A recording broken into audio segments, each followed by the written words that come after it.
ले जाओ इसको और दफा हो जाओ तुम दोनों यहाँ से।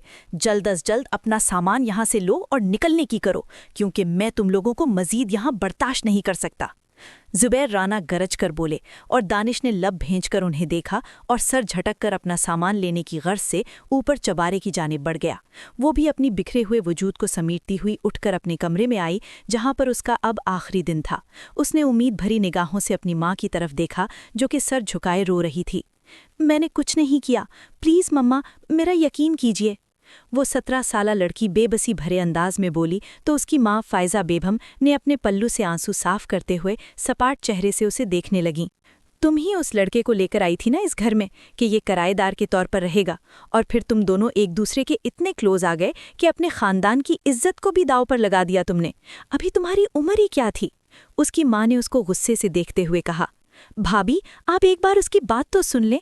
उसकी पीपी यानी फुफ्फो प्लस बेस्ट फ्रेंड रानिया ने अंदर दाखिल होते हुए कहा। सुनने के लिए क्या बाकी रह गया है रानिया? सब खत्म हो गया। हमारी इकलौती बेटी थी और इसने क्या कर दिया? फ़ायज़ा बेगम गुस्से से बोली तो वो हिचकियों से रोती सर झुका गईं। फिर चुपचाप वो अपने बैग में कपड़े रखने लगी, क्योंकि कुछ देर पहले उसका उस अजनबी से निकाह हो चुका था, जिसको आज से वो तकरीबन 10 दिन पहले मिली थी। वो कॉलेज से निकली तो कुछ लोग उस शख्स की सूरत का मजाक उड़ा रहे थे। उसने अपनी अज़ली हमदर्दी से उसकी मदद की और उन लोगों से बचाकर वो उसे वहाँ से लेकर साइड पर आई और उसे सर से पैर तक घूर कर देखने लगी। जिस्मानी लिहाज से तो वो काफ़ी हट्टा कट्टा लग रहा था, मगर चेहरे पर बिला की हमाकत थी और उसके साथ साथ 2 दांत निचले होंठ पे थे। रंगत भी काली सी थी और आगे के बाल झड़े थे। क्या करते हैं आप? लोग आपका मजाक उड़ा रहे थे और आप चुपचाप सह रहे थे सब कुछ। हट्टे कट्टे इंसान हैं, 2-4 लगा देनी थी उनको। वो नॉन स्टॉप बोलती जा रही थी और वो मुंह खोले उसे हैरत से देख रहा था, जो महज छोटी सी बच्ची लग रही थी, मगर पूरी की पूरी आफत थी। फिर उस लड़के ने हड़बड़ाकर इर्द गिर्द देखना शुरू कर दिया। ओह हेलो, मैं तुमसे बात कर रही हूँ। तुम उन लोगों को जवाब क्यों नहीं दे रहे थे? उनको क्या हक हासिल है कि तुम्हारे बारे में इस तरह बात करें? अरे तुम्हें अल्लाह ताला ने जैसा भी बनाया बहुत अच्छा बनाया है। वो बोली तो वो बेयकीनी से उसे देखने लगा। मैं आपको अच्छा लगा क्या? वो अटक अटक कर बोला। हाँ बिल्कुल अच्छे लगे। मासूम से हो, भोले भाले से हो और सबसे बढ़कर अल्लाह पाक की मखलूक हो, और मैं अल्लाह पाक की मखलूक की कोई बेइज्जती नहीं करती। और मुझे हैरत होती है जिनको अल्लाह ताला ने बहुत खूबसूरत नहीं बनाया, वो लोग एहसास कमतरी का शिकार क्यों होते हैं। जब लोग तुम्हें बदसूरत कहें ना, रख कर 2 लगाया करो कान पे। कहा करो कि अल्लाह ताला ने तुम्हें बनाया है और अल्लाह ताला ने मुझे जैसा भी बनाया बड़ा प्यारा बनाया है। और हाँ, लोग तुम्हारा नहीं अल्लाह का मजाक उड़ाते हैं। ये बर्दाश्त करोगे कोई अल्लाह का मजाक बनाए? वो नॉन स्टॉप बोले जा रही थी। जी आप बिल्कुल ठीक कह रही हैं जी, मगर डर जाता हूँ। पराया देश है ना, तो यहाँ लोगों को जानता नहीं हूँ और हर कोई मेरा मजाक बनाता है। मैं बात करता हूँ तो अटक अटक कर करता हूँ ना बीच में, तो उसका भी लोग मजाक बनाते हैं। लेकिन जी मेरा इसमें क्या कसूर है जी? मुझे तो कोई किराए पे घर भी नहीं मिल रहा जी। वो आंखें झपक झपक कर अपने आंसू अंदर धकेल रहा था। ओहो, तो तुम्हें किराए का घर चाहिए? वैसे हमारा घर बहुत ज़्यादा बड़ा तो कोई नहीं है, लेकिन एक कमरा मिल जाएगा, गुजारा हो जाएगा। मेरे बाबा से मैं बात कर लूँगी ना, वो बड़े रहम दिल हैं, तो वो तुम पर रहम खाकर अपना एक कमरा दे देंगे घर का, लेकिन चबारा होगा। ऊपर छत होती है ना, उस पर एक बस स्टोर रूम सा बना है, वही खाली है। चलेगा चलेगा, वो पुरजोश अंदाज में बोला। फिर वो उसे लेकर घर के लिए निकल आई। वो पूरे रास्ते मुसलसल बोलती जा रही थी। वैसे मैंने तुम्हारा नाम तो पूछा ही नहीं, अचानक से उसकी तरफ मुड़ते हुए बोली। दानिश नाम है मेरा, वो बोला। प्यारा नाम है, मेरा नाम रिमला जुबैर राना, वो जल्दी से बोली। आपका भी बहुत प्यारा है नाम जी, वो मुस्कुराकर बोला तो उसकी बत्तीसी और बहन नजर आने लगी। फिर वो उसे लेकर घर पहुंची तो जुबैर राना बाहर सहन में ही बैठे थे। तुम यहीं पर रुको दरवाजे पर, मैं बाबा से बात करके आती हूँ, वो उसे बोलती हुई अंदर आई। आ गई मेरी लाडली, जुबैर राना ने अपनी मेहरबान बाहों को फैलाकर कहा तो वो जल्दी से उनके सीने में समा गई।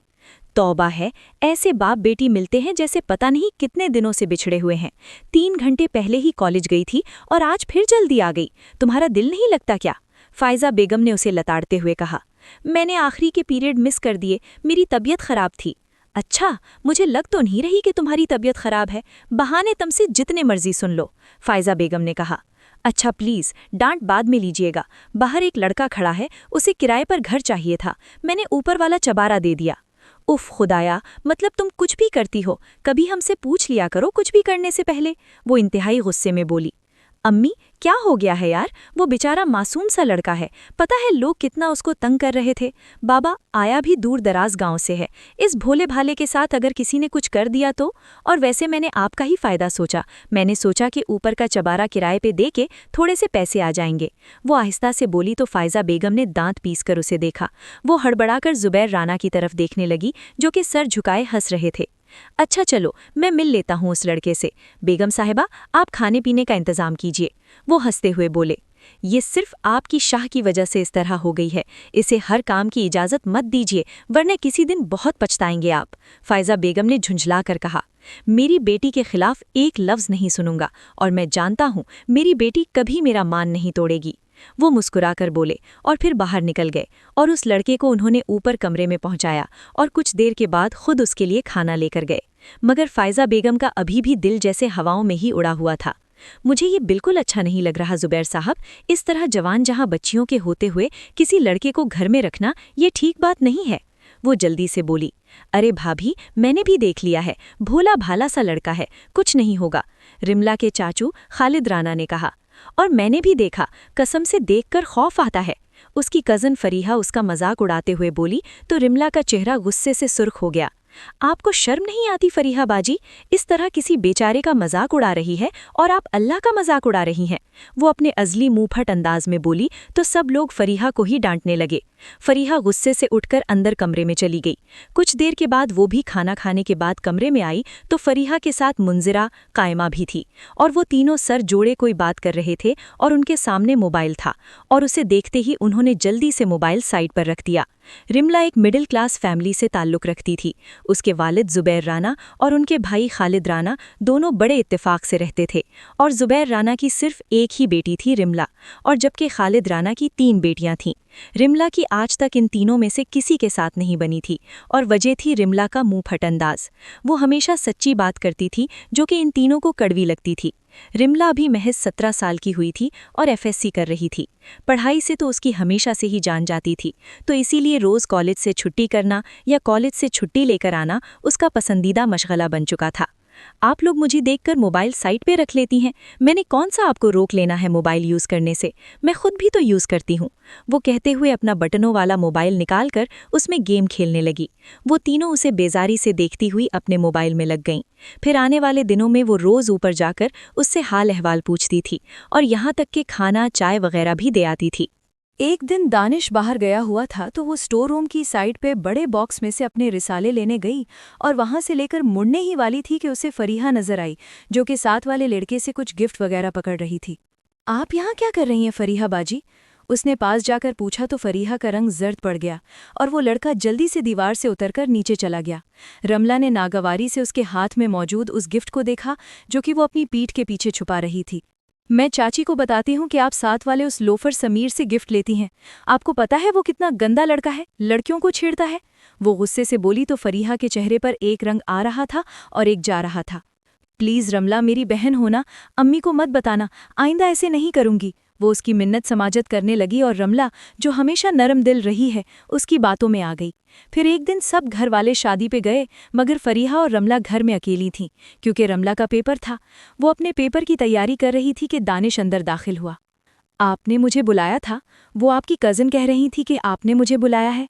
दानिश ने अंदर दाखिल होते हुए कहा तो वो हड़बड़ाकर अपना दुपट्टा तलाश करने लगी। आप इस तरह मेरे कमरे में कैसे आ सकते हैं? वो गुस्से से बोली, और फिर वो भागती हुई दरवाजे की तरफ बढ़ी, क्योंकि दरवाजे का लॉक खराब था, अगर बंद हो जाता तो बाहर से ही खुलता था। उसने दरवाजे को जोर जोर से नॉक करते हुए फरीहा को पुकारा, मगर उसे क्या मालूम कि इस साजिश के पीछे फरीहा ही थी। उसका दुपट्टा भी उस वक्त वहां पर नहीं था, और वो जल्दी से अलमारी की जानिब बढ़ी, मगर उस पे भी लॉक लगा था। वो कांपने लगी और दानिश हैरानगी से उसे देख रहा था। प्लीज़ आप घबराइए मत, मैं अभी खोलने की कोशिश करता हूँ दरवाज़ा। वो कहते हुए दरवाजे पे कंधे मारने लगा, मगर दरवाज़ा मजबूत था तो टिस से मस भी नहीं हुआ। वो इंतहाई घबराई हुई एक साइड पे बैठी रोने लगी थी। वो कोई छोटी सी बच्ची नहीं थी कि इन चीज़ों को समझ ना पाती। वो समझ चुकी थी कि उसे ट्रैप किया गया है। दानिश जल्दी से चलता हुआ उसके पास आया। प्लीज़ आप घबराइए मत, वो उसके हाथ पर हाथ रखकर तसल्ली दे रहा था और उसका हाथ उसके भारी मर्दाना हाथ के नीचे दबा हुआ था कि दरवाज़ा टिक से खुला और सब लोग अंदर दाखिल हुए और बेयकीनी से उसे देखने लगे। ये सब क्या हो रहा है? उसकी चाची फराह ने ऊंची आवाज़ में चीख कर कहा तो दानिश हड़बड़ाकर उसका हाथ छोड़ता खड़ा हो गया। उसी वक्त जमाइयाँ रोकती हुई फरीहा अंदर दाखिल हुई और आंखें फाड़ फाड़ कर उसे देखने लगी। अम्मी, मैंने कहा था ना, इन दोनों का कोई चक्कर चल रहा है। और देख लें, आपने मेरी बात पर यकीन नहीं किया था, इसीलिए तो इसको अपने घर में लाई और ऊपर से इसकी चाय पानी का भी इंतजाम करती थी। मैं तो उस दिन से ही आपको कह रही थी, देख लें अब अपनी आंखों से। फरीहा ने हाथ नचा नचा कर कहा तो वो फक चेहरे से उन्हें देखे जा रही थी और वो जो हमेशा हक के लिए लड़ जाने वाली थी, आज अपने लिए ही लड़ नहीं पाई थी। उसके बाबा झुके कंधों से खड़े थे। खालिद, मौलवी साहब को बुलाओ। फिर जुबैर राना की सरसराती हुई आवाज़ गूंजी तो वो बेयकीनी से उन्हें देखने लगी। अंकल, प्लीज़ हमारी बात बीच में मत बोलो तुम, खालिद राना ने चिल्लाकर कहा। फिर दानिश के लाख इनकार के बावजूद उनका ज़बरदस्ती निकाह कर दिया गया और उन्हें फ़ौरन वहाँ से जाने का हुक्म दे दिया। वो बेदर्दी से आंसू साफ करते हुए उन तीनों को देखने लगी जो कि तंजिया अंदाज में उन्हें देख रही थी। फिर फ़ायज़ा बेगम के जाने के बाद फरीहा चलती हुई उसके पास आई। मुझसे मुकाबला करने चली थी, लेकिन देखो तुम्हारे साथ क्या हो गया, एक बदसूरत इंसान तुम्हारे पल्ले पड़ गया, फरीहा ने कहा और फिर वो तीनों हाथों पे हाथ मारकर हंस पही। उसने कर भरे अंदाज में उन्हें देखा। कोई बात नहीं, मैंने अपना मामला अल्लाह पर छोड़ दिया, वो अल्लाह सब देख रहा है। आपकी ये साजिश बेनकाब ज़रूर होगी और मुकाफ़ात अमल तो ज़रूर ही होगा। अच्छा, आपने मुझे रुस्वा किया ना, कल अल्लाह आपको रुस्वा करेंगे, वो छलकती आंखों से बोली और फिर चुपचाप बाहर निकल आई। कुछ देर के बाद वो दानिश के साथ चुपचाप उस सड़क पे चली जा रही थी। फिर वो उसे लेकर एक होटल में आया तो वो हैरानगी से उस 5 स्टार होटल को देखने लगी। इतने बड़े होटल का किराया कैसे दोगे? हम किसी ढाबे वगैरह पर गुजार लेंगे, कोई बात नहीं, वो आहिस्ता से बोली। फिक्र मत करें, मेरे पास इतने पैसे हैं, वो सर झटक कर बोला और फिर उसके साथ अंदर आया तो सब लोग उन्हें हैरानगी से देख रहे थे। बाज़ लोग तो इस्तेहज़ाया अंदाज में उनकी तरफ इशारा करते हुए हंस रहे थे। बाबू, लगता है कौवों को मोतीचूर के लड्डू खिलाते रहे हो, जो इतनी प्यारी बीवी मिली है, रिसेप्शन पे मौजूद शख्स ने मजाक उड़ाते हुए कहा तो दानिश ने जोर से अपनी मुट्ठियां भींच लीं, मगर हमेशा की तरह उसने जवाब देना ज़रूरी नहीं समझा। फिर वो उसे लेकर कमरे में आया तो कमरा काफ़ी आलीशान था। आप बेड पे सो जाइएगा, मैं सोफे पे लेट जाऊंगा, वो आहिस्ता से बोला और फिर टेरेस पे चला गया। अगले दिन वो सुबह नाश्ता करने आए तो सेम रात वाला सीन ही हुआ। लोग उन्हें देखकर हंस रहे थे। वो गुस्से से उठकर कमरे में आ गईं। वो उठकर उसके पीछे आया और उसके हाथ में ट्रे थी। खाना खा लीजिए, गलती मेरी है, मैं आपको लेकर बाहर रेस्टोरेंट में खाने चला गया। मैं तो शर्मिंदगी का बायस बन रहा हूँ आपके लिए। कहाँ मैं इतना बदसूरत इंसान और आप कहाँ इतनी खूबसूरत परियों जैसी। वो सर झुकाए बोल रहा था और रिमला ने उसे खूनख्वार निगाहों से देखा। बुज़दिल इंसान है आप, इसलिए मुझे गुस्सा आता है जब लोग आपको बुरा कहते हैं। आप लोगों के मुंह क्यों नहीं तोड़ते? इस दिन भी समझाया था ना, मेरा पढ़ाया हुआ सबक भूल जाते हैं ना आप। आपको क्या लगता है मैं वहाँ से उठकर क्यों आई? इसलिए नहीं कि मेरे लिए आपका साथ शर्म का बायस है, बल्कि इसलिए कि आप किसी को जवाब नहीं देते। वो तब कर भूली। वो उसके गुस्सा करने पर सटपटाकर इधर उधर देखने लगा। यहाँ मेरी आंखों में आंखें डालकर बात कीजिए। आपकी वजह से पता है मैं कितनी मुसीबत में फंस गई। आपको मेरी कज़न्स की बातों में आकर मेरे कमरे में इस तरह नहीं आना चाहिए था। क्या आपके अंदर समझ नहीं है कि एक मिडिल क्लास घराने में इस तरह किसी लड़के और लड़की का एक कमरे में होना क्या क़यामत बर्पा कर देता है? आपके भोलेपन की वजह से मैं ये सज़ा भुगत रही हूँ। इतनी छोटी उम्र में मेरी शादी हो गई, वो भी एक ऐसी इंसान से जिससे मैं पसंद भी नहीं करती। वो इस बार नम लहजे में बोली। वही तो कह रहा हूँ, मैं बदसूरत होना, अगर खूबसूरत होता तो मेरा साथ सज़ा ना लगता।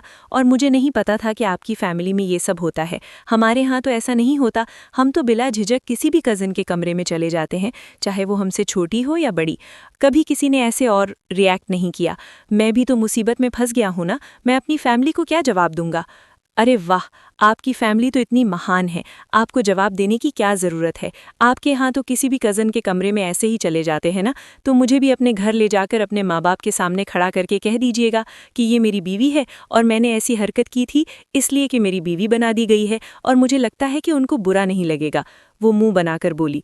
बहुत लगेगा उन्हें बुरा। उन्हें तो ये जानकर ही गश पड़ने लगेगा कि मैं एक मिडिल क्लास लड़की से शादी कराया हूँ। वो बेइख्तियार बोला। ओ हेलो, तुम बात तो ऐसे कर रहे हो जैसे तुम्हारी फैमिली कोई रईस फैमिली है जिनके आगे पीछे गार्ड्स नौकर चाकर फिरते हैं। तुम शायद भूल रहे हो, तुम्हारे पास एक रहने के लिए कमरा तक नहीं था, वो मैंने अपने घर में दिलाया। वो लड़ाके अंदाज में बोली। हाँ तो इसका किराया भी दे रहा था मैं, फ्री में नहीं रह रहा था जो इतना सुना रही हो, वो जल कर बोला और फिर मुंह से मसनूई दांत निकालकर बास्केट में फेंके तो रिमला की आंखें हैरत से फैल गईं। तुम्हारे ये जो दांत थे नकली थे? वो हकलाकर बोली। वो कंधे उचकाकर वॉशरूम की जानिब बढ़ गया। कुछ देर के बाद वो शर्टलेस बाहर निकला तो रिमला आंखें फाड़ फाड़ कर उसे देखने लगी। सफ़ेद रंगत और माथे पर बिखरे बाल और कसरती बदन और सिक्स पैक से उसकी शख्सियत किसी फिल्मी हीरो जैसी थी। वो तेज़ी से वॉशरूम में गई और पूरे वॉशरूम में झांका और वापस उसकी तरफ पलटी तो वो आंखें सुकेड़कर उसे संजीदगी से देख रहा था और ढूंढने से भी पहले वाला शख्स नहीं मिल रहा था। कौन हो तुम? डॉन हो क्या? व्हाट? उसके सवाल पर वो चिल्लाकर बोला। हाँ, वो ऐसा ही तो होता है मूवीज़ ड्रामों में, एक शख्स आता है भेस बदलकर और उसका मकसद कुछ और होता है और वो डॉन या इस तरह का निकलता है। तुम लड़कियां सप्लाई करते हो? वो थूक निगलते हुए बोली। तुम्हारा सच में ऊपर का ये खाना खाली है, मतलब कुछ भी बोले जा रही हो, वैसे हद ही हो गई है, वो तब कर बोला। फिर इससे पहले कि वो जवाब देती दरवाज़ा नॉक हुआ। दानिश ने जल्दी से जाकर दरवाज़ा खोला तो एक हैंडसम सा शख्स उसे पीछे धकेलता अंदर आया और संजीदगी से आंखें सुकेड़कर उसे देखने लगा। रिमला ने फ्रूट्स नाइफ पकड़ लिया। खबरदार मेरी तरफ एक कदम भी बढ़ाया तो जान ले लूंगी। मैं अच्छी तरह समझ चुकी हूं तुम दोनों को। इसने मुझसे जानबूझकर शादी की और यहाँ आकर तुम्हें बेच दिया। वो चाकू का रुख उनकी तरफ करते हुए बोली तो वो शख्स मुड़कर दानिश को देखने लगा। कपड़े कहाँ हैं मेरे? दानिश ने जल्दी से पास आकर बोला तो उस शख्स ने हाथ में पकड़ा हुआ शॉपर उसकी तरफ बढ़ा दिया। लड़की पागल है क्या? वो शख्स बोला। बिल्कुल मामू, इसके दिमाग का कोई स्क्रू ढीला है। वही है जो मैंने बताया था ना आपको फ़ोन पर, जिसकी वजह से मैंने मिडिल क्लास फैमिली में रहने का एक्सपीरियंस कर लिया और बहुत ही बेकार एक्सपीरियंस था। इंतहाई पागल लोग हैं यार, मतलब अपनी बेटी पर इनको एतबार नहीं था। पकड़कर मेरी ज़िंदगी की बैंड बजा दिया। अब मैं डैड को क्या जवाब दूंगा? उन्होंने मेरी चमड़ी उधेड़ देनी है। और वो जो घर में जल्लाद आपकी बहन है, उनको क्या कहूँगा? उन्होंने मेरा जीना हराम कर देना है अगर उन्हें पता चल गया कि मैं एक मिडिल क्लास लड़की से शादी करके आ गया हूँ यार। वो झुंझला कर बोला और वो हैरानगी से उन्हें देख रही थी। कोई मुझे बताएगा कि ये सब क्या चल रहा है? अब वो चिल्लाकर बोली तो दानिश ने अपने मामू जैन की जानिब देखा। मैं दानिश का मामू हूँ। हम दोनों की उम्र में ज़्यादा फ़र्क नहीं है, बस 5-6 साल का है और हम मामू भांजा कम दोस्त ज़्यादा हैं। बात दरअसल ये है कि आज से कुछ दिन पहले मेरे भांजे के दिमाग में ये बात आई कि उसे एक मिडिल क्लास फैमिली में कुछ वक्त गुजारना है, क्योंकि वो अपर हाई क्लास फैमिली में रह रहकर उकता चुका था। सो मैंने अपने मेकअप आर्टिस्ट से उसकी थोड़ी सी शक्ल बदलवा दी, गोरे रंग को थोड़ा सा काला कर दिया और एक बत्ती सी लगवा दी, जिससे ये खौफनाक तरीन इंसान लगने लगा। और यूं ही रास्ते में ये बेचारा सहमा हुआ सा लड़का बन के खड़ा था। लोग इसे छेड़ रहे थे, ये इंजॉय कर रहा था, मगर आप बीच में आ गईं और इन्हें बचाकर अपने ही घर किराएदार के तौर पर ले गईं। मेरे भांजे ने सोचा कि कहाँ इतना वो खपकर एक किराए का मकान ढूंढेगा, चलो बिना ढूंढे ही एक पागल के जरिए घर मिल गया और बस वो 1 महीने के लिए आपके घर रहने वाला था। मगर किस्मत को कुछ और ही मंजूर था। आपकी कज़न ने इनके खिलाफ साजिश रची और आपके कमरे में भेजकर पीछे से दरवाज़ा बंद कर दिया। ज़ैनुल आबिदीन इत्मीनान भरे अंदाज में बोलता जा रहा था और रिमला का चेहरा गुस्से से सुर्ख हो गया और वो बेड पर बैठकर ऊंची आवाज़ में रोने लगी। व्हाट द हेल, आवाज़ बंद करो यार, सर में दर्द लग गया है। दानिश उकताहट भरे अंदाज में बोला। आपके एडवेंचर के चक्कर में मेरी ज़िंदगी की बैंड बज गई है और आपको कोई फ़र्क नहीं पड़ रहा। आप लोग हाई अपर क्लास हैं, आपके लिए तलाक होना और रिश्तों को ख़त्म होना बहुत मामूली बात समझी जाती है, मगर हमारे यहाँ ऐसा नहीं होता। जी बिल्कुल, आपके यहाँ ऐसा हो भी नहीं सकता क्योंकि आप लोग तंग जहन के लोग हैं। अरे हद होती है यार, अपनी बेटी पर इसकी फैमिली को एतबार नहीं था, मतलब उन्होंने खुद से इमेजिन कर लिया कि मेरा और उसका चक्कर चल रहा है। डिस्गस्टिंग, वो भी जवाबन तब कर बोला।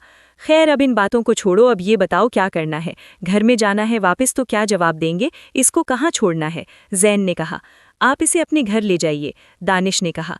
मैं कैसे लेके जा सकता हूँ? मेरे घर में सिर्फ मेरे 2 नौकर रहते हैं और मैं अकेला रहता हूँ, मैं हरगिज़ नहीं लेके जाऊँगा। ज़ैनुल आबिदीन ने कहा। फिर इसके घर ही वापस छोड़ आता हूँ, इनको कहता हूँ कि एक गलत फहमी हुई थी जिसकी वजह से ये सब हुआ। वो इत्मीनान से बोला तो रिमला ने नम आंखों से उसे देखा। कितने पुरसुकून अंदाज में ये सब बातें कर रहे हैं आप। मेरी जिंदगी खराब कर दी आप लोगों ने, और ऐसे रिएक्ट कर रहे हैं जैसे कि कुछ हुआ ही नहीं। मुझे अपनी फैमिली के पास अब जाना भी नहीं है और ना ही आपके साथ रहना है। आप जा सकते हैं मुझे यहाँ छोड़कर। मैं इतनी बहादुर हूँ कि खुद सब कुछ कर सकती हूँ। मैं बहुत सादा दिल लड़की हूँ और हर एक इंसान को अच्छा ही समझती हूँ, मगर मुझे आज समझ आ गई कि दुनिया में आप जैसे बुरे इंसान होते हैं जो कि आपकी लाइफ में आकर आपसे सब कुछ छीन लेते हैं। वो बेदर्दी से अपने आंसू साफ करते हुए बोली तो दानिश के माथे पर अनगिनत बल पड़ गए।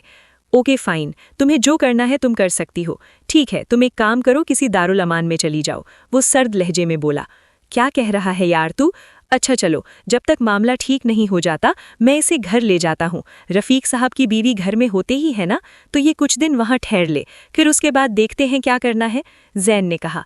Oh thank you so much मामू, आपने मेरी बहुत बड़ी परेशानी दूर कर दी।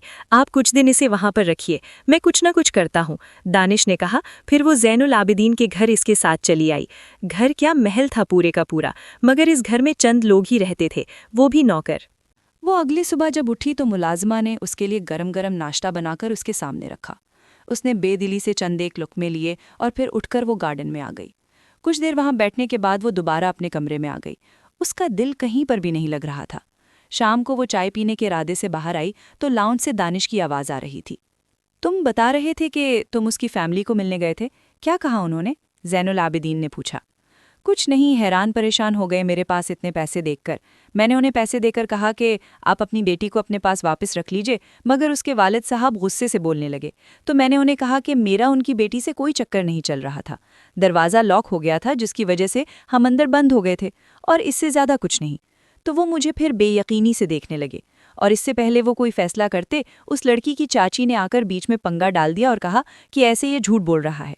अगर इतना ही सच्चा है तो उस दिन क्यों नहीं बात की? मैंने उनसे बहुत कहा कि उस दिन मुझे मौका किसने दिया कि मैं कुछ बोल पाता, लेकिन उसकी फैमिली पागल है सच में कि उसे रखने के लिए तैयार ही नहीं है। लेकिन मैं आपके घर का एड्रेस उन्हें दे आया हूँ, अब देखो वो आते हैं कि नहीं, वो झुंझलाकर बोल रहा था। वो बाहर खड़ी सुनसी हो गई। फिर वो जारिहाना अंदाज में अंदर दाखिल हुई तो वो दोनों चौंक गए।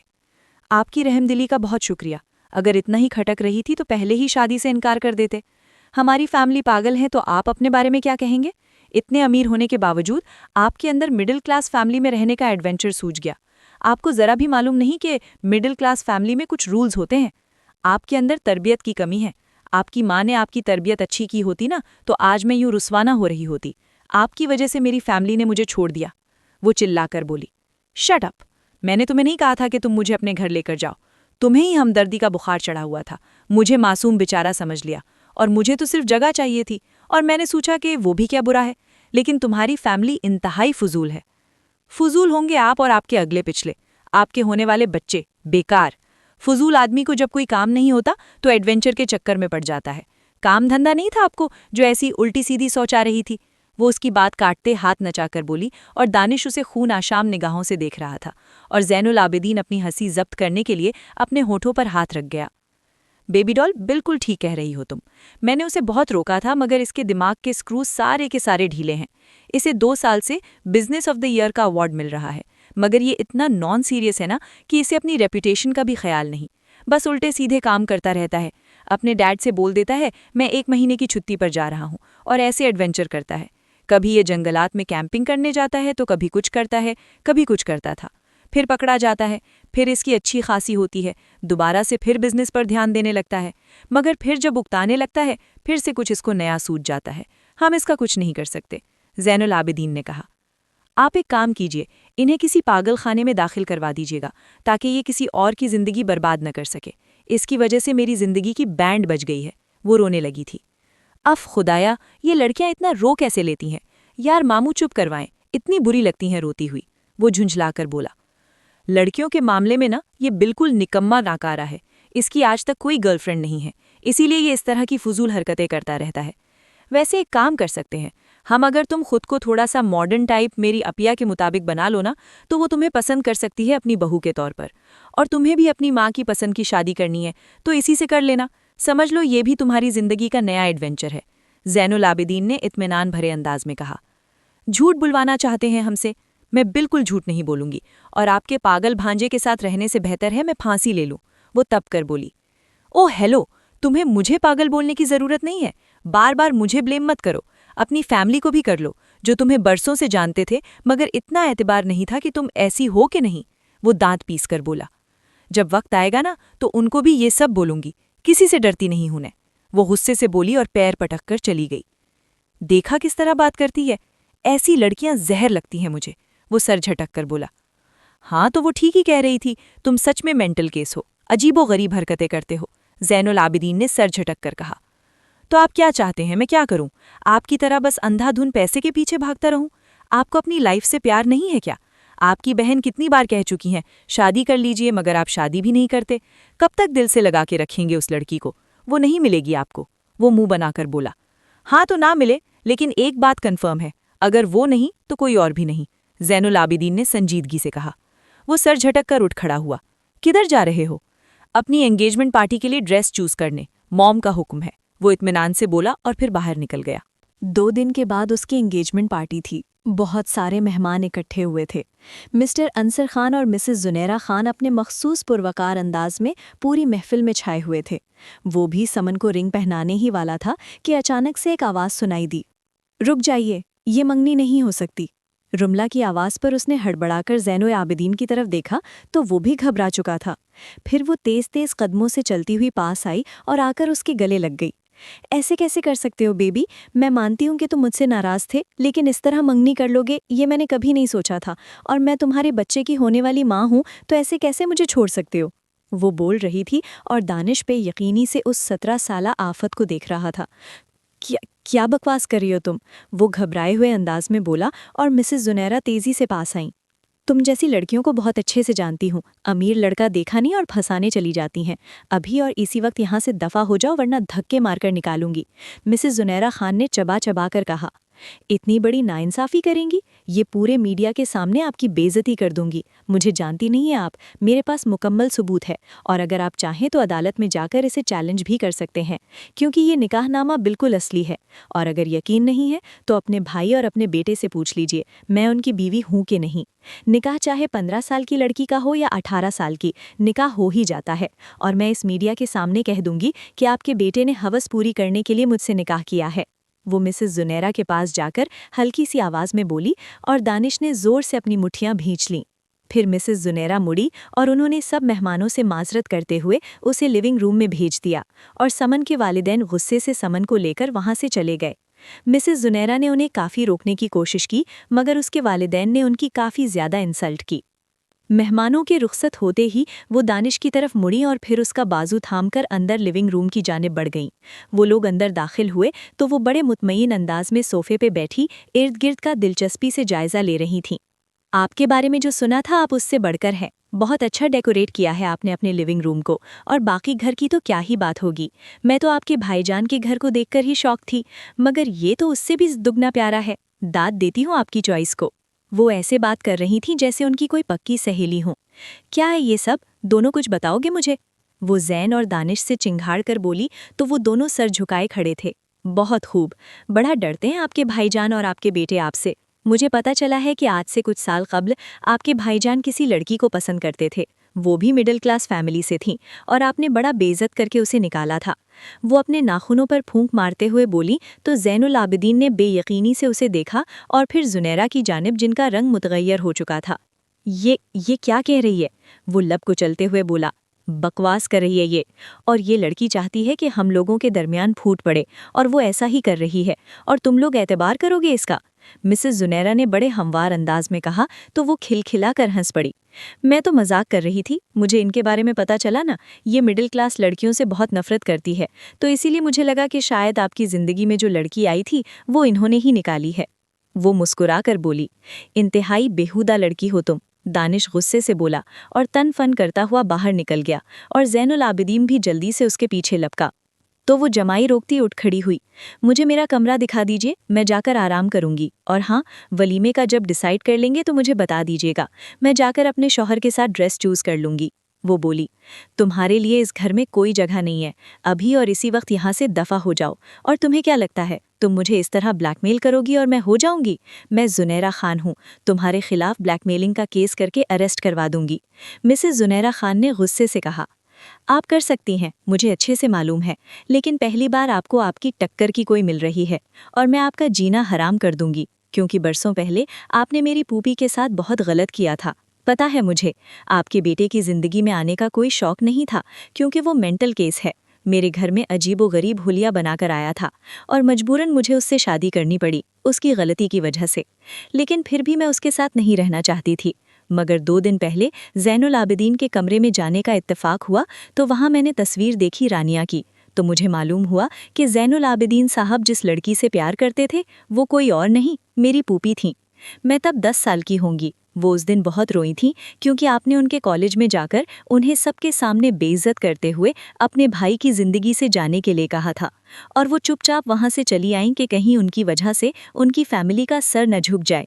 यही धमकी दी थी ना उन्हें कि उनकी फैमिली को पूरी दुनिया के सामने रुस्वा करके रख देंगे।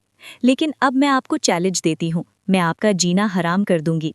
और हाँ, मेरे खिलाफ किसी किस्म का केस बनाने की कोशिश भी मत कीजिएगा, क्योंकि फिर आपके बड़े बड़े राज खुलेंगे। और हाँ, ये जो हमारी गुफ्तगू हुई है ना, इसकी सारी रिकॉर्डिंग है मेरे पास। उसने कहते हुए अपने मोबाइल को निकाला और उसकी स्क्रीन का रुख उनकी तरफ किया। फिर जल्दी से उस वीडियो को रानिया के नंबर पर व्हाट्सएप कर दिया और उन्हीं के गूगल ड्राइव में महफूज कर लिया। और हाँ, अगर आप इसे डिलीट भी कर देंगे ना, तो ये मेरी पूपी के पास पहुंच चुकी है और इसके अलावा गूगल ड्राइव में भी मौजूद है। आपके बेटे ने जो मुझे मोबाइल दिया है ना, बड़े काम का है। अब मेरे मोबाइल को ज़ाया भी कर दिया आपने, तो मैं किसी और के मोबाइल से भी ये निकाल सकती हूँ। सो मेरे खिलाफ जाने की कोशिश भी मत कीजिएगा, क्योंकि मैं बड़ी सरभरी हूँ। वो मिसेस जुनैरा खान की आंखों में आंखें डालकर बात कर रही थी और वो हैरान परेशान उस छोटी सी लड़की को देख रही थी, जिसके चेहरे की मासूमियत से ऐसा लगता ही नहीं था कि वो इतनी होशियार हो सकती है। रूम दिखाएंगी आप या ऐसे ही देखती रहेंगी मुझे सासू मॉम? वो तंजिया लहजे में बोली, तो वो सर झटककर मुलाजिमा को आवाज़ देने लगी। फिर वो मुलाजिमा के साथ दानिश के कमरे में आई। उसके पास बदलने के लिए कोई कपड़े नहीं थे फिलहाल, तो उसने दानिश का ट्रैक सूट निकाला और पहनकर जैसे ही वो बाहर आई तो सामने बैठा दानिश एकदम से उठकर खड़ा हो गया। तुम्हारी हिम्मत कैसे हुई मेरा ट्रैक सूट पहनने की? उतारो अभी। अरे, दिमाग खराब है आपका? ऐसे कैसे उतार दूं? मेरे पास कपड़े नहीं थे और इस पर जूस गिर गया था। कल सुबह को मामू के यहाँ से कपड़े मंगवाकर फिर ये उतार दूंगी। वो मुतमईन अंदाज में बोलती हुई बेड की जानिब बढ़ी। 1 मिनट, तुमने कुछ देर पहले शायद कहा था कि तुम माँ बनने वाली हो। मैंने तो तुम्हें छुआ नहीं, तुम किसके बच्चे की माँ बनने वाली हो? वो एकदम से चौंक कर बोला। वो तो मैंने ऐसे ही मजाक कर दिया था, मैं कोई माँ बनने वाली नहीं हूँ। वो इत्मीनान से बोलती बेड पर लेट गई। चलो फिर तुम्हें माँ बना ही देता हूँ, वो माँ ने हेज लहजे में बोला, तो वो चौंक कर उसकी तरफ देखने लगी, जो कि अपनी शर्ट के बटन खोल रहा था। शर्ट के बटन खोलते ही उसने उसे उतारकर सोफे पे उछाला और उसकी तरफ बढ़ने लगा। वो हड़बड़ाकर उठकर बैठती पीछे को होने लगी, यहाँ तक कि उसका सर बेड क्राउन से लग गया। वो उसके करीब होता, उसके बाजू से खींचकर बेड के दरमियान गिराते हुए उसके ऊपर झुका तो वो जोर से आंखें मीच गई। तो मैंने तुम्हारे साथ हवस पूरी की थी और जिसके नतीजे में तुम माँ बनने वाली हो गई। अब मैं बताऊंगा कि हवस पूरी करना किसको कहते हैं। वो बोलता हुआ उसके लबों को दस्तरस में ले गया। वो अपने सीने और गर्दन को नोचती खुद को छुड़वाने की कोशिश कर रही थी और फिर वो यूं ही पीछे होता, उसके साथ पहलू में लेटता उसे देखने लगा, जो कि गहरे गहरे सांस लेती अपनी सांसें बहाल कर रही थी। वो हल्का सा मुस्कुराकर उसके करीब हुआ। तुम्हारे इन नर्मो मुलायम होठों के जाम ने मेरी तबीयत खुशगवार कर दी। जब तुम्हारे इस नर्मो मुलायम वजूद को हासिल करूंगा तो क्या हाल होगा मेरा? वो उसके कान में बोला, तो वो हड़बड़ाकर बेड से उतरी और फ्रूट्स नाइफ पकड़कर उसका रुख उसकी तरफ किया। Interesting, very interesting. तुम्हारी हिम्मत की दाद देता हूँ। इतनी छोटी सी हो बेबी डॉल, मगर आसाब बहुत मजबूत हैं। वैसे इतनी उम्र में ये कॉन्फिडेंट लेवल कैसे आया? वो उसके करीब आते उसके हाथ को जकड़कर उसे घुमाकर अपने हिसार में लेता चाकू छीनता उसकी गर्दन पे रखे हुए बोला। वो खुद को छुड़वाने के लिए भरपूर मज़ाहमत कर रही थी। जंगली इंसान, मैं तुम्हारी जान ले लूंगी। वो इस बार दबे दबे अंदाज में चीखी, तो वो मुस्कुराता हुआ उसके रुखसार पर अपने लब रखता, उसे छोड़ता पीछे हुआ, तो वो जल्दी से बेड पे लेटती चादर तान गई। वो धीमा सा मुस्कुराकर सिगरेट केस उठाए स्टडी रूम की जानिब बढ़ गया। अगले दिन वो उसे शॉपिंग के लिए जबरदस्ती लेकर गई और वो सख्त झुंझलाता हुआ उसके साथ तो हो लिया, मगर बेजार सा वो एक साइड पे खड़ा अपने मोबाइल पर लगा था। वो मुख्तलिफ ड्रेसेस देखते हुए आगे बढ़ रही थी और फिर उसने एक ड्रेस चूज किया तो एक और औरत को वो पसंद आ गया और दोनों के दरमियान बहस चल रही थी। शक्लो सूरत से तो काफी खूबसूरत हो, लेकिन तुम्हारी आदत बता रही हैं कि एक मिडिल क्लास फैमिली की हो। मैं इंसान की हरकतों से जान जाती हूँ, मुसलसल देख रही हूँ। मैं अच्छी तरह से जानती हूँ तुम्हारे पास इतने महंगे ड्रेसेस खरीदने की औकात भी नहीं होगी। वो औरत चबा चबा कर बोली तो वो गुस्से से उसके हाथ से सूट छीनकर उसके पास आई। प्लीज पैसे दो, मुझे ये सूट अच्छा लगा है और यही मुझे खरीदना है। वो अपना मोमी हाथ उसके सामने करते हुए बोली, आपकी तारीफ? क्या मैं आपको जानता हूँ? वो जानबूझकर अनजान लहजे से बोला तो उसका रंग मुतगय्यर हो गया। देखो, आप इस तरह नहीं कर सकते मेरे साथ। मैं आपके साथ शॉपिंग पे आई हूँ तो आपको ही पैसे देने होंगे। वो लब कुचलते हुए बोली, अरे मैं क्यों पैसे दूंगा, मैं तो आपको जानता तक नहीं हूँ। वो हनूज उसी अंदाज में बोला तो सब लोग अब उसे देख देख कर इस अंदाज में हंस रहे थे। वो लब कुचलते हुए उसे देखने लगी, जो कि मोबाइल कान को लगाता आगे को बढ़ गया। पता नहीं कहाँ कहाँ से आ जाते हैं लोग। जाइए यहाँ से मैडम, तशरीफ ले जाइए, वरना धक्के मारकर निकलवाएंगे यहाँ से। सेल्समैन ने कहते हुए उसके हाथ से ड्रेस छीन लिया। वो हाथ मसलते हुए उसके पीछे पीछे आ गई और जिल्लत के एहसास से उसकी आंखों में आंसू आ गए थे। वो लिफ्ट एरिया में दाखिल हुआ तो वो भी उसके पीछे आ गई। आज जो आपने किया है ना, बहुत ही चीप हरकत थी, वो लब कुचलते हुए बोली। और जो कल तुमने किया था मेरे साथ, मेरी मंगनी पर आकर तमाशा किया और यहाँ तक कि अपने होने वाले बच्चे की माँ होने का झूठ बोला। अब पता चला कि बेइज्जती जब होती है तो कैसा फील होता है। वो तंजिया लहजे में बोला, मैंने कोई झूठ नहीं बोला था, सिर्फ माँ बनने का ही झूठ बोला था ना, बाकी बातें तो सच थी ना। मगर आपकी तरह नहीं कि इस तरह तन्हा छोड़ दिया मुझे सबके बीच, जबकि मैं आपकी बीवी हूँ। मेरे बाबा कहते हैं, जो दूसरों के सामने अपनी बीवी की बेइज्जती करता है ना, वो बीवी की नहीं अपनी बेइज्जती करता है, क्योंकि बीवी उसकी सबसे बड़ी इज्जत होती है। वो गुस्से से बोली, ओ प्लीज़, अपने बाबा के लेक्चर मुझे मत सुनाओ। तुम्हारे बाप ने जो तुम्हारे साथ किया है ना, उसके बाद भी उनकी बातें याद रखे हुए हो। तुम्हें तो उनसे नफरत करनी चाहिए कि उन्होंने तुम पर एतबार तक नहीं किया। वो तंजिया लहजे में बोला, और इसमें भी कसूरवार आप ही हैं। आपके अंदर इतनी भी तमीज़ नहीं है कि किसी के कमरे में आते हैं तो नॉक करके आया जाता है। खैर, मेरे वालिद साहब ने तो जो किया सो किया, मगर आपने जो उसके बाद किया वो इससे भी बुरा किया। मुझे तन्हा छोड़ दिया और यहाँ तक कि अपने मामू के यहाँ भेज दिया। मैंने इसी चीज़ का बदला लेने के लिए कल वो सब किया था। हमारा हिसाब क्लियर हो चुका था, मगर आज आपने जो किया है ना, उसके बाद मेरी नज़रों से और भी गिर गए हैं।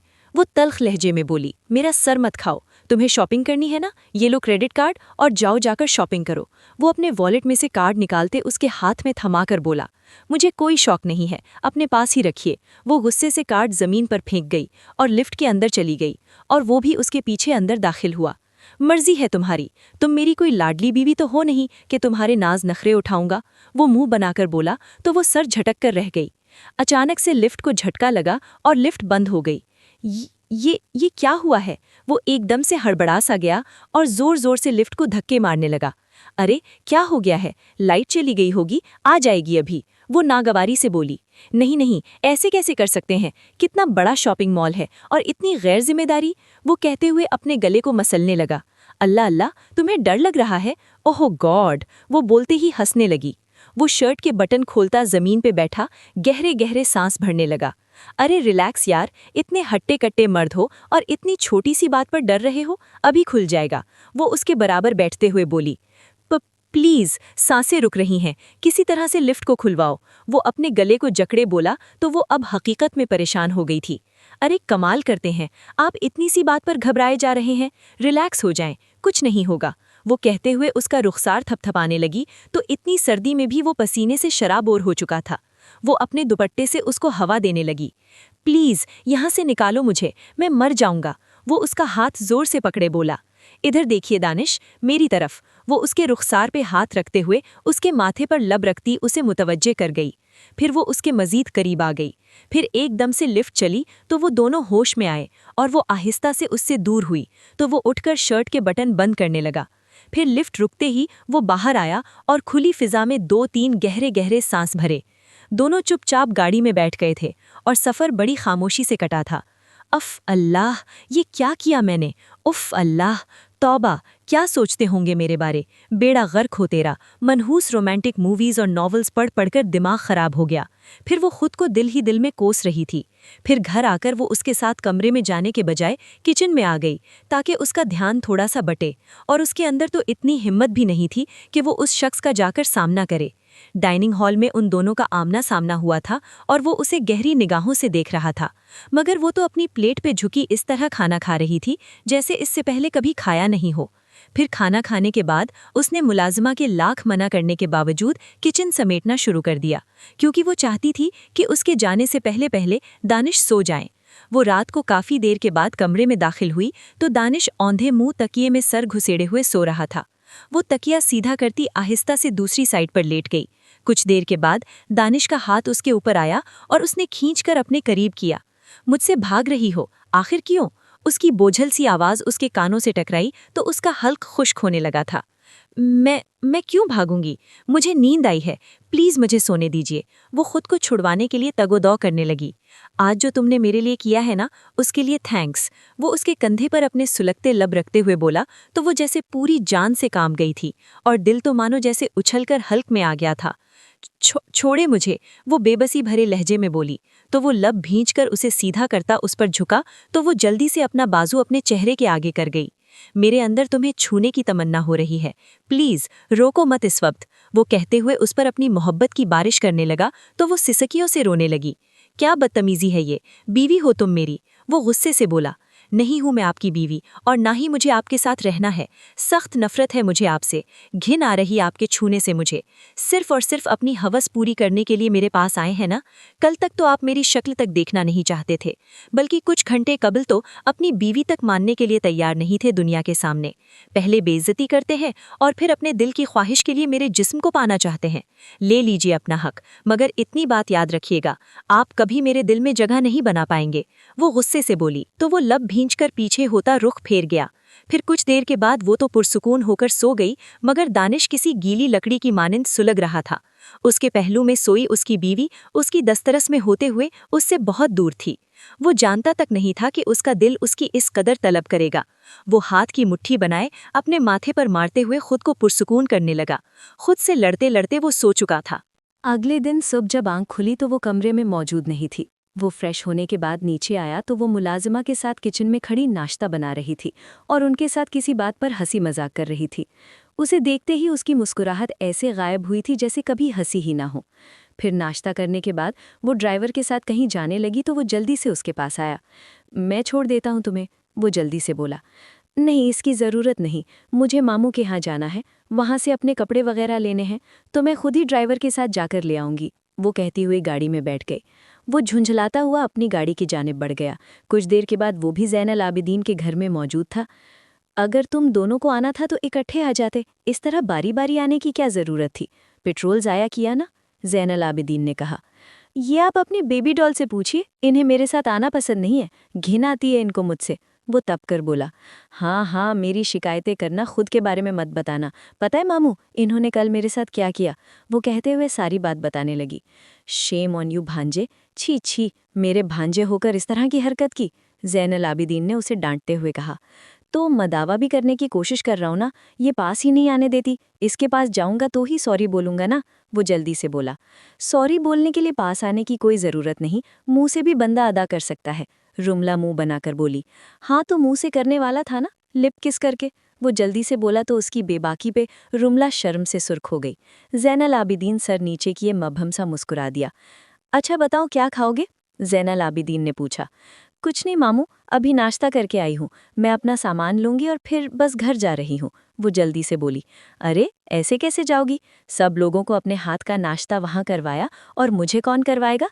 बस आज का लंच तुम मुझे करवाओगी, जल्दी से जाकर तैयारी पकड़ो, ज़ैनल आबिदीन ने कहा तो वो सर इस बात में हिला गई।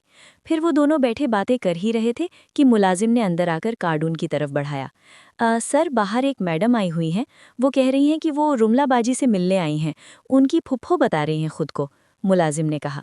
तो आपने बाहर क्यों खड़ा किया है, उन्हें लेकर आइए अंदर, ज़ैनल आबिदीन ने कहा और फिर रुमला को पुकारने लगा। रुमला किचन से बाहर आई तो उसी वक्त रानिया अंदर दाखिल हो रही थी। पी, वो चिल्लाती हुई जाकर रानिया के गले लग गई और ज़ैनल आबिदीन बेयकीनी से सामने खड़ी रानिया को देख रहा था और उसका भी रंग उसे देखते ही मुतगय्यर हो गया था। रानिया, वो बड़बड़ाया तो दानिश ने बेयकीनी से उसे देखा। ये आपकी रानिया है? उसने तेज लहजे में पूछा तो ज़ैनुल आबिदीन सर झटक कर रह गया। उसने पास आकर आहिस्ता से सलाम किया और रुमला उसे लेकर सोफे पर बैठी। सब घरवालों के बारे में पूछ रही थी। अरे आप लोग बैठकर बातें करें, मैं खाना लगवाती हूँ। आइए ना दानिश, आप मेरे साथ हेल्प कीजिए। वो ऐसे बोली जैसे उन दोनों के बीच बड़ा प्यार हो। वो सर झटक कर उठकर उसके साथ अंदर की जानिब बढ़ गया। फिर वो किचन में काम कर रही थी, मगर निगाहें उसकी टीवी लाउंज की तरफ ही थी, जहां पर वो दोनों अकेले बैठे थे। मगर उन दोनों में से कोई भी बात नहीं कर रहा था और दानिश की निगाहें उसकी निगाहों के साथ ही सफ़र कर रही थी। तो तुम जानती थी कि मामू और तुम्हारी फूफो एक दूसरे से मोहब्बत करते थे? तुमने मुझे बताना ज़रूरी नहीं समझा? ओह हेलो, मेरे और आपके बीच ऐसी कोई दोस्ती का ताल्लुक तो है नहीं कि हम एक दूसरे की बातें शेयर कर सकें। और वैसे भी जिस दिन आपकी लाइफ में आई थी ना, उससे एक दिन पहले ही आपके मामू के कमरे में तस्वीर देखी थी, तो मुझे समझ आ गई थी कि मेरी फूफो को पसंद करते हैं और मेरी पीपी ने अपना हर राज मुझसे शेयर किया है। अच्छा, तो फिर तुम्हारी पीपी ने ये भी बताया होगा कि उन्होंने मामू को क्यों छोड़ा? तुम्हें पता है, पिछले 8 बरसों से वो दीवाने बने फिर रहे हैं। कहाँ कहाँ नहीं तलाश किया उन्होंने। लाहौर मिले थे उनसे, मगर यहाँ वो कराची में रहती हैं, इस बात का तो उन्हें पता भी नहीं। हर साल लाहौर जाते हैं और वहाँ उन्हें तलाश करते हैं। तुम्हारी पीपी की वजह से मेरे मामू ने आज तक शादी नहीं की। सवाल तो बनता ही है ना कि आखिर उन्होंने धोखा क्यों दिया? तुम्हारे साथ तो हर राज शेयर करती हैं, तो ये भी बताया ही होगा। वो तल्ख लहजे में बोला। हाँ, बताया है, लेकिन आपको नहीं बताऊंगी। वो जवाबन गुस्से से बोली। क्यों नहीं बताऊंगी? बताना पड़ेगा तुम्हें। वो उसका रुख अपनी तरफ करते हुए गुस्से से बोला। नहीं बताऊंगी तो नहीं बताऊंगी, जो मर्जी कर ले। वो उसके बाजू झटकते हुए रुख फेर गई। बताने के लिए कुछ होगा तो ही बताओगी ना। तुम लड़कियां होती ही बेवफा हो। जो मर्द तुमसे खालिस मोहब्बत करता है ना, उसी को ठुकराती हो। और तुम जैसी मिडिल क्लास लड़कियां तो वैसे ही मोहब्बत तो कर लेती हैं, मगर निभानी कभी नहीं आती, क्योंकि तुम्हें एकदम से अपने खानदानी वक़ार की फिक्र पड़ने लग जाती है। मैं अच्छी तरह जानता हूँ, तुम्हारी फैमिली ने तुम्हारी फुफ्फो को मजबूर किया होगा और बस छोड़ दिया उन्होंने मेरे मामू को। मेरी माँ ने पहले ही अंदाज़ा लगाया था और मैं जानता हूँ ये 100% दुरुस्त है। Oh really? आपकी माँ को इल्हाम हुआ था? और हाँ, मैं हकीकत इसलिए नहीं बता रही क्योंकि अगर मैंने हकीकत बताई तो बहुत बड़ा शॉक लगेगा आपको, और मैं नहीं चाहती कि मेरी वजह से किसी को कोई तकलीफ हो। बाकी आप क्या सोचते हैं क्या नहीं, मुझे कोई फ़र्क नहीं पड़ता। मैं आप जैसे लोगों की बातों को दिमाग पर सवार नहीं करती। वो सपाट लहजे में बोली तो वो गुस्से से बाहर निकल आया। तो ज़ैनुल आबिदीन सर झुकाए चुपचाप बैठा था। मामू, मैं घर जा रहा हूँ, फिर रात में मुलाकात होगी आपसे, वो कहता हुआ बाहर निकल गया। फिर रात को वो रुमला को वापस लेने आया तो वो पहले से वापस जा चुकी थी। समझती क्या है ये खुद को, थोड़ी देर इंतजार नहीं कर सकती थी? वो तपा तपा सा बोला, मगर फिर अचानक ज़ैनुल आबिदीन को देखकर ठिठक गया, जिसकी आंखें शिद्दत से ज़ब्त से सुर्ख हुई थी। इसकी शादी हो गई है दानिश। मैं हमेशा झुटलाता रहा कि वो बेवफा नहीं होगी, मगर उसमें भी बेवफाई कर दी मुझसे। खैर कोई बात नहीं, वो खुश है तो मैं भी खुश हूँ। ज़ैनुल आबिदीन का लहजा भीगा हुआ था। वो तड़प सा गया। फिर कुछ देर वहाँ बैठने के बाद वो वापस घर चला आया। वो दुश्मने जान बड़ी मुतमईन सी सोफे पे नीम दराज ड्रामा देख रही थी। तो तुम्हारी पीपी की शादी हो चुकी है, ये बात तो कम से कम बता देती। वो तल्ख लहजे में बोला। मेरी पीपी की शादी हो चुकी है और ये बात मुझे अभी आपके मुंह से पता चली। वैसे किससे हुई ये भी बता दें, वो तंजिया लहजे में बोली। तो मतलब तुम्हारी पीपी की शादी नहीं हुई? वो हैरानगी से बोला। नहीं मोहतरम, और वो भी आपके मामू से बहुत मोहब्बत करती है, तो इसीलिए उन्होंने शादी ना करने का फैसला कर लिया, क्योंकि वो किसी और की जिंदगी में खाली दिल लेकर नहीं जाना चाहती थी। वो सपाट लहजे में बोली। व्हाट? अगर वो मोहब्बत करती है तो क्यों छोड़ रही है वो? तुम्हारे वालिद साहब या तुम्हारे चचा ने मजबूर किया है उन्हें? उन्हें मालूम ही नहीं है कि मेरी पीपी आपके मामू से मोहब्बत करती है, तो उनके रोकने का सवाल ही पैदा नहीं होता। वो सर झटक कर बोली। किस वजह से वो उनसे दूर गई, प्लीज़ मुझे बताओ। नहीं बता सकती। क्यों? दानिश ने झुंझलाकर पूछा। मेरी मर्जी, और आप होते कौन हैं मुझसे सवाल करने वाले? मेरा और आपका कोई ऐसा वैसा ताल्लुक नहीं है कि मैं आपसे अपने पर्सनल इश्यूज डिस्कस करूं। वो मुंह बनाकर बोली तो वो लब भींच कर रह गया, और बाहर सांसें रोके खड़ी ज़नीरा खान ने अपनी सांस बहाल की और आगे बढ़ गई। मज़ीद 2 दिन गुजर चुके थे। वो जितने करीब जाने की कोशिश करता, वो उतना ही उससे दूर भागती थी। फिर वो एक मीटिंग के सिलसिले में इस्लामाबाद चला गया। आज वो उदास सी बैठी लाउंज में मॉर्निंग शो देख रही थी कि जब ही रानिया और ज़ुबैर अंदर दाखिल हुए तो वो बेयकीनी से आंखें फाड़े उन्हें देख रही थी। मेरा बच्चा, मुझे माफ़ कर दो। वो पास आकर हाथ जोड़कर बोले तो वो तड़प उठी। फिर वो दोनों एक दूसरे के गले लगे रो रहे थे। रानिया ने बताया कि कल ही फरहा और फरीहा के दरमियान हुई गुफ्तगू सुन चुके हैं और वो दोनों माँ बेटी ने साजिश रखी थी। इस बात का पता चलते ही खालिद राना ने उन्हें तलाक देनी चाहिए थी, मगर ज़ुबैर ने उन्हें रोक दिया कि घर की बात बाहर नहीं निकालेंगे। मगर कोई भी उनसे बात करने को तैयार नहीं है। वो बैठे बातें कर ही रहे थे कि कुछ देर में ज़ुनैरा खान भी बाहर आ गईं। क्या बात है, हो गई सुलह बाप बेटी की? चलें, अच्छी बात है। अब आप अपनी बेटी को ले जाइए, क्योंकि मुझे अपने बेटे की शादी वहाँ पर करनी है जो हमारे स्टैंडर्ड के हों। बाकी अगर आपको कोई पैसे भी चाहिए तो हमें ज़रूर बताइएगा। वो एक सर्द सी निगाह रानिया पे डालते हुए बोली तो वो सहम सी गई। आप लोग बाहर लॉन में जाकर मेरा इंतज़ार कीजिए, मैं अभी आते हूँ। वो ज़ुबैर राना और रानिया को देखते हुए बोली तो वो सर हिलाते हुए बाहर निकल गए। सो मिसेस खान, बिल्कुल ठीक कहा आपने। सुलह हो गई है तो मुझे यहाँ से चला ही जाना चाहिए, क्योंकि इस बड़े से घर में मुझे बहुत घुटन होती है, जहाँ के लोगों की सोच इतनी छोटी है। स्टैंडर्ड की बात करती हैं ना आप, मगर अफसोस आपको स्टैंडर्ड का पता ही नहीं।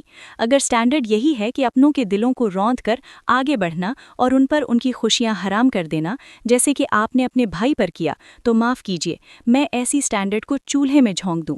किस चीज़ का गुरूर है आपको? जिस मिट्टी से अल्लाह ने मुझे और मेरी फैमिली को बनाया ना, उसी से आपको भी बनाया है। बस फ़र्क ये है कि अल्लाह ने आपको दौलत की फरावानी दे दी और हमें मोहब्बत की और दूसरों की इज्जत करने की। मैं अगर चाहूँ ना तो आपके बेटे और मामू के सामने सबूत रख सकती हूँ ताकि मेरी फुफ्फू का घर बस सके, लेकिन मैं ऐसा नहीं करूँगी। जानती हैं क्यों? क्योंकि मेरे पास स्टैंडर्ड नहीं, तरबियत है। मेरी माँ ने हमेशा सिखाया कि रिश्तों को तोड़ते नहीं, जोड़ते हैं। इसीलिए तो मेरी कजिन्स के इल्ज़ाम के बावजूद अपना मामला अल्लाह पे छोड़ दिया और चुपचाप चली आई, और अब भी चुपचाप यहाँ से जा रही हूँ ताकि कोई माँ अपना बेटा और बहन अपना भाई न खो दे। जब अपने छोड़ देते हैं ना तो बहुत दुख होता है, लेकिन जब अपने धोखा देते हैं तो उससे भी ज़्यादा दुख होता है। वो बोलती जा रही थी और ज़ुनैरा खान गुमसुम सी उस लड़की को देख रही थी। फिर वो चुपचाप वहाँ से कमरे में चली गई। अंसर खान जो कब से गुमसुम खड़े थे, वो चलते हुए ज़ुनैरा खान के पास आए जो अभी तक उसी पोजीशन में बैठी थी। लगता है ज़मीर पे बहुत कारी ज़र्ब लगी है। अपना घिनौना चेहरा देखकर खुद से निगाहें चुरा रही हो, अंसर खान ने कहा तो वो तड़प कर उन्हें देखने लगी। क्या हुआ? मुझे ऐसे क्यों देख रही हो? सब सुन चुका हूँ और शर्मिंदगी महसूस हो रही है मुझे कि तुम मेरी महबूब बीवी हो। पता है तुम्हें हमेशा शौहर, बेटे, भाई नहीं चाहिए थे, तुम्हें स्लेव्स यानी गुलाम चाहिए थे, और हम काट के अल्लू बने तुम्हारी हर बात को मानते रहे, यहाँ तक कि जिस भाई को बेटे की तरह पाला उसी को डस लिया। वो भाई जिसने हमारे बिजनेस के ख़त्म होने पे अपना सब कुछ कुर्बान कर दिया। तुम्हारा वो भाई जो तुम्हारी खातिर अपनी जान अपनी हथेली पे लेकर फिरता है। शेम ऑन यू ज़ुनैरा बेगम। मुझे आज 50 साला ज़ुनैरा खान से समझदार वो 17 साला बच्ची लगी जो रिश्तों का एहतराम करना जानती है। अगर वो चाहती तो सच बोलकर तुम्हारा ये चेहरा सबको दिखा सकती थी, मगर नहीं, उसके अंदर एहसास, एहतराम है और वो चुपचाप ये राज सीने पे दबाए जा रही है। और अगर आज मैं तुम्हारी और उसकी गुफ्तगू ना सुन लेता तो राज राज ही रह जाना था। वो बोलते जा रहे थे और ज़ुनैरा खान शर्मिंदगी से सर झुकाए रो रही थी। इतना बड़ा धोखा? दानिश की आवाज़ पे वो साकित रह गए। वो दरवाजे पे खड़ा बेयकीनी से उन्हें देख रहा था। फिर वो चलता हुआ पास आया। बहुत दुख हुआ कि आप इस साजिश के पीछे थीं और हमें ये कहती रहीं कि मिडिल क्लास लड़कियां अपने ख़ानदानी वक़ार की वजह से मोहब्बत कर बैठती हैं मगर निभाती नहीं। छी, अब बस बहुत हो गया। अब मैं सब ठीक करूंगा, मामू को सारी हकीकत बतानी ही पड़े। वो कहते हुए मुड़ा। नहीं दानिश, आप मामू को कुछ नहीं बताएंगे। रमला की आवाज़ पर वो पलटा जो कि बैड लिए खड़ी थी। कहाँ जा रही हो तुम? वो बेताबी भरे अंदाज में बोला। वापस जहाँ से आई थी, और फाइनली आपकी जान छूट रही है, वो अफसुर्दा लहजे में बोली। बकवास मत करो, तुम कहीं नहीं जा रही, वो गुस्से से उसका बैग छीनते हुए बोला। मुझे आपके साथ नहीं रहना। और क्यों रोक रहे हैं आप? वो तप कर बोली। क्योंकि मोहब्बत करता हूँ तुमसे पागल लड़की, वो उसके कंधों से जकड़े गुस्से से बोला और फिर उसे साकित छोड़कर तेजी से बाहर गया और बाहर लॉन में बैठे ज़ुबैर राना और रानिया को अंदर लाया।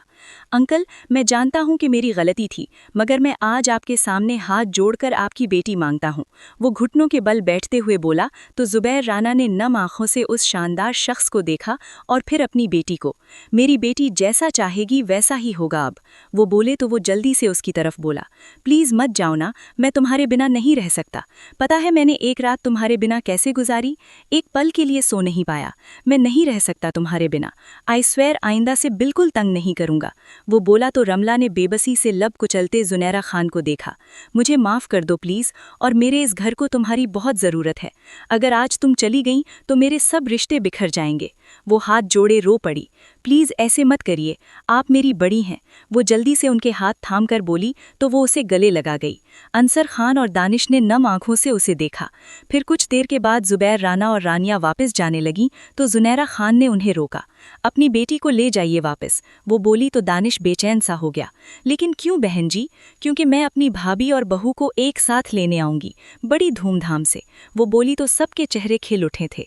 फिर वो घर वापस आई तो गोया राना मंजिल में बहारें आ गई थीं, चहकती फिर रही थी और चची का मूड इसे देखकर खराब हो गया था। तुम्हारा गंजा शौहर नहीं आया क्या? फरीहा ने पूछा। आएगा ना, और तुम्हें देखकर शायद सदमा लग जाए, वो तंजिया लहजे में बोली। फिर उन दोनों के शादी के जोड़े जब आए तो चची समेत उनकी तीनों बेटियां सुलग रही थीं। अगले दिन होटल में बारात आई तो उसका दुल्हा देखकर इन चारों की आंखें फैल गईं। अरे, ये तो इतना खूबसूरत है, बदल लिया क्या? चच्ची ने पूछा।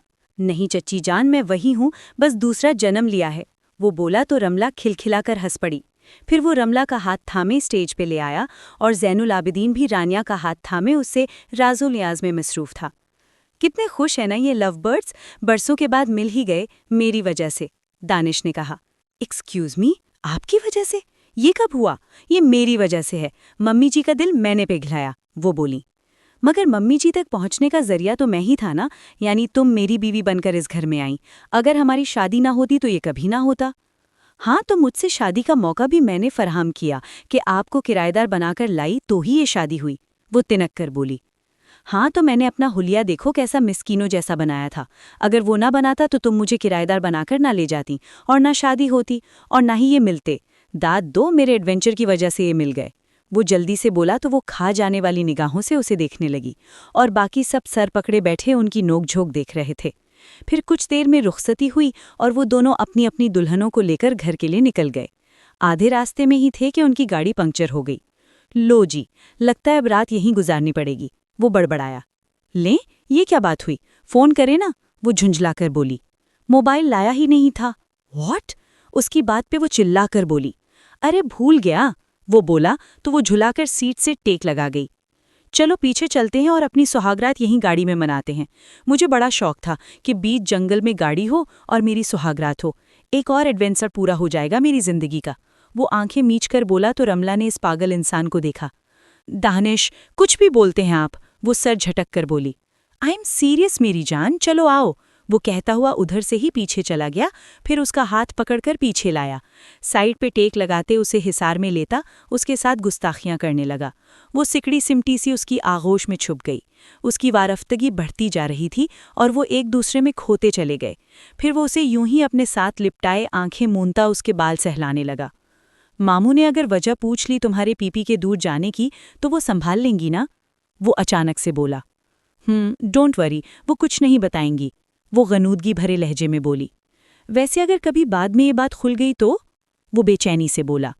आज के बाद तस्किरा ही न करें और सबूत मिटा चुकी हूँ और अब आप जहन से मिटा दें।